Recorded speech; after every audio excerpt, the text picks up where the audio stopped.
नमस्कार मैत्रिणींनो, मी श्रुती चव्हाण. श्रुती मॅजिकल किचनमध्ये तुमच्या सर्वांचं मनापूर्वक स्वागत आहे. आज मी तुमच्यासाठी नवीन रेसिपी घेऊन आली आहे. आपण बघूया अतिशय चविष्ट आणि झणझणीत असे खानदेशी पद्धतीचे वांग्याचे भरीत. हे वांग्याचं भरीत जळगाव स्पेशल मी दाखवणार आहे. आधी श्रुती मॅजिकल किचनला लाईक आणि सबस्क्राईब नक्की करा. चला तर रेसिपीला स्टार्ट करूया.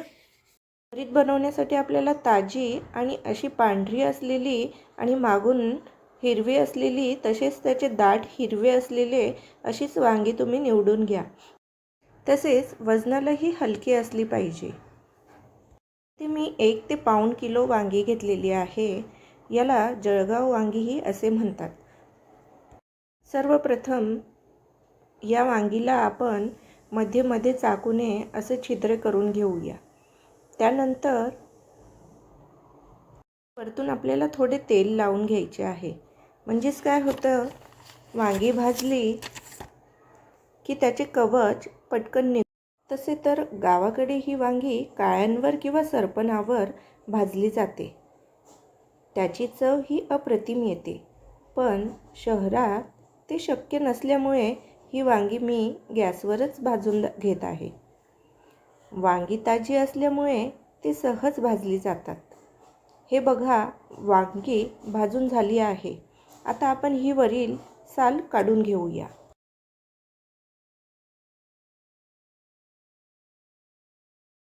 काढून झाल्यावर आपल्याला वांगी आतून व्यवस्थित आहे की नाही, की कीड लागलेली आहे ते व्यवस्थित बघून घ्यायचं आहे.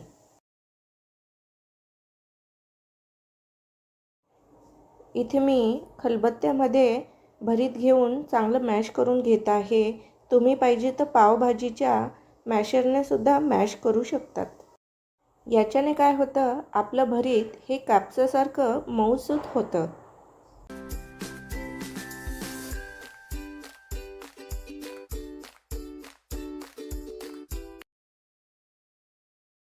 आता मी इथे भरीत बनवण्यासाठी 1 वाटी कांद्याची पात घेतलेली आहे. शेंगदाणे घेतलेले आहे. 2 टेबलस्पून जिरे. मी इथे 2 प्रकारच्या मिरच्या घेतलेल्या आहे. एक जाड आणि एक बारीक. बारीक जी आहे ती तिखट आहे आणि दुसरी जी आहे ती फिक्की आहे, ती कलरसाठी घेतलेली आहे. तसेच 10 ते 12 लसणाच्या पाकळ्या घेतल्या आहे आणि थोडी कोथिंबीर घेतलेली आहे. सर्वात प्रथम मी आधी मिरची जी आहे ती भाजून घेणार आहे. मी तव्यावर इथे त्याला थोडं तेल घालून चांगल्या प्रकारे भाजून घेणार आहे.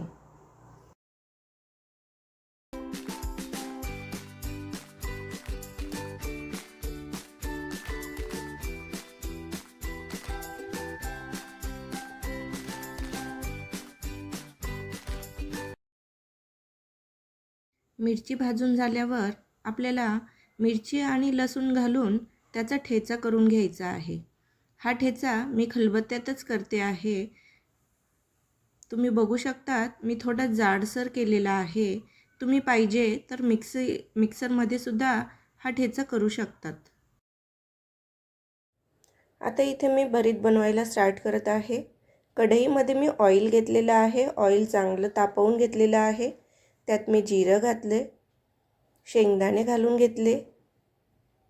शेंगदाणे आपल्याला चांगले लालसर होऊ द्यायचे.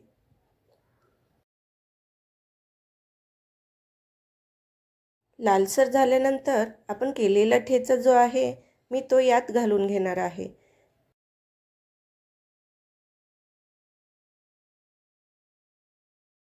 ठेचा हा आपला चांगला शिजला पाहिजे इथपर्यंत आपल्याला त्याला तेलात होऊ द्यायचा आहे.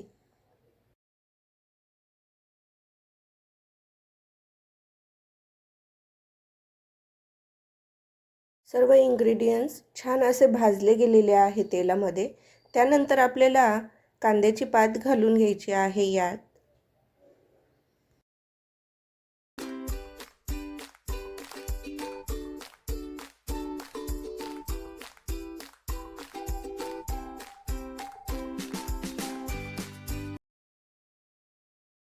इथे मी थोडा कोथिंबीर पण घालून घेणार.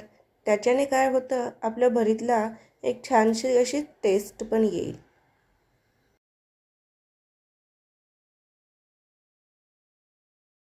तुम्ही बघू शकतात आपण टाकलेले सर्व इन्ग्रेडियंट्स तेलामध्ये छान शिजवून झालेले आहे.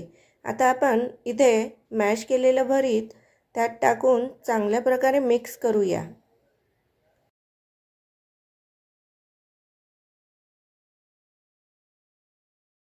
अशा पद्धतीने केलेलं भरीत हे अगदी लुसलुशीत आणि मऊसूत होते.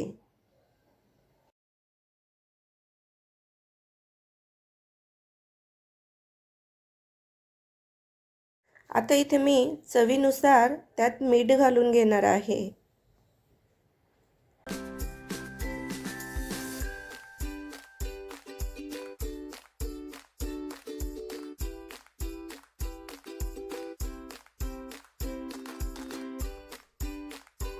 भरीत आता आपल्याला एक 10 मिनटं झाकण ठेवून वाफवून घ्यायचं आहे. त्याच्याने काय होईल, सर्व इन्ग्रेडियंट्स ते एकजीव होतील आणि तुम्ही बघू शकतात 10 मिनिटाने आपल्या भरीतला कसं ऑइल सुटलेलं आहे. म्हणजेच आपलं भरीत इथे चांगल्या प्रकारे शिजलं आहे. अतिशय चविष्ट, झणझणीत, लोण्यासारखे मऊसूत वांग्याचे भरीत तयार झालेले आहे. हे भरीत पोळीसोबत, कळण्याच्या भाकरीसोबत, पुरीसोबत, कळण्याच्या पुरीसोबत खायला अतिशय भन्नाट, सोबतीला पातीचा कांदा, तळलेल्या मिरच्या सोबत खायला द्या. कॉम्बिनेशन अतिशय भन्नाट लागते. तुम्ही नक्की करून बघा. तुम्हाला जर माझी रेसिपी आवडली असेल तर माझ्या रेसिपीला लाईक नक्की करा व शेअर करा. अशीच एक छान रेसिपीसोबत भेटूया. तोपर्यंत असे छान खा व निरोगी राहा.